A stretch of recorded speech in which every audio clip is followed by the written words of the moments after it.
والسلام علی رسول اللہ اما بعد۔ نبی کریم صلی اللہ علیہ وآلہ وسلم نے ارشاد فرمایا، درود شریف جو ہے وہ تمہارے غموں کا علاج ہے اور تمہارے گناہوں کی بخشش کا ذریعہ ہے۔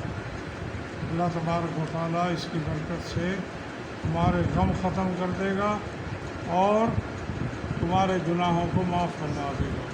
اور بندے کی غم ایک ایسی بیماری ہے جس کی بظاہر تو کوئی دوائی نہیں ہے، اور اللہ کے نبی صلی اللہ علیہ وسلم نے یہ نسخہ بتلا دیا کہ اگر تم مجھ پر درود پڑھو گے تو اس کی برکت سے میں تمہارے غموں کو دور کر دوں۔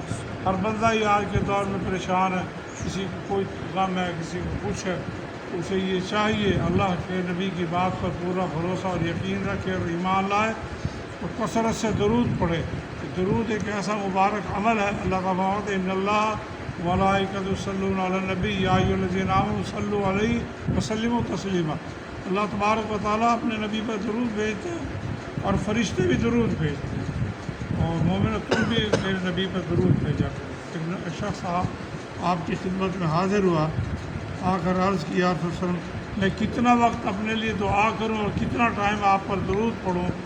آپ نے فرمایا صلی اللہ علیہ وسلم نے، اس نے کہا میں 3 حصے دعا کروں اور 1 حصہ درود پڑھوں۔ آپ نے فرمایا یہ بھی ٹھیک ہے، اگر اس درود کا وقت بڑھا لیں۔ اس نے کہا 2 حصے درود اور 2 حصے۔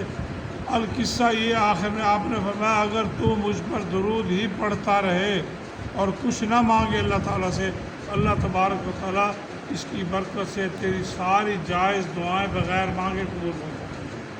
ہمیں تو مانگنا بھی نہیں آتا نا، اتنا یعنی بابرکت عمل ہے درود کا، انسان پڑھتا رہے۔ اللہ کے نبی نے یوں فرمایا اگر کوئی شخص 1 بار مجھ پر درود پڑھتا ہے، اللہ تعالیٰ اس پہ 10 رحمتیں نازل فرماتا ہے، 10 گناہ معاف فرما دیتا ہے اور 10 درجے اس کے بلند کر دیتا ہے۔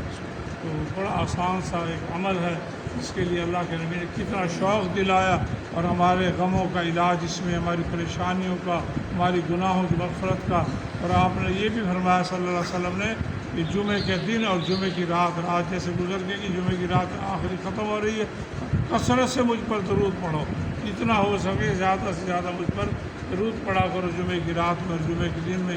اور وہ آج جمعے کا دن ہے، اللہ کے نبی پر درود پڑھنا، زیادہ سے زیادہ سورہ کاف کی تلاوت کرنا اور اچھے کپڑے پہننا، صاف ستھرے، اور غسل کرنا، میسر خوشبو لگانا، جلدی مسجد میں آنا، اس کمی کو دور کر لیں۔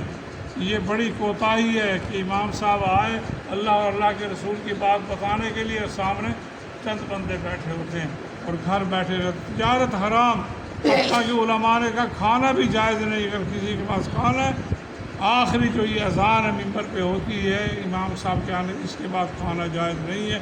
دکانداری کرے گا تو حرام کمائے گا، اس لیے کوشش کرے اس وقت سے پہلے، کیونکہ اللہ تعالیٰ اذا نودی للصلاۃ من یوم الجمعۃ فذروا البیع، فرمایا جب اذان ہو جائے فوراً تجارت چھوڑ دو، کاروبار چھوڑ دو، ذالکم خیر لکم، یہ تمہارے لیے بہتر ہے اور اچھا ہے۔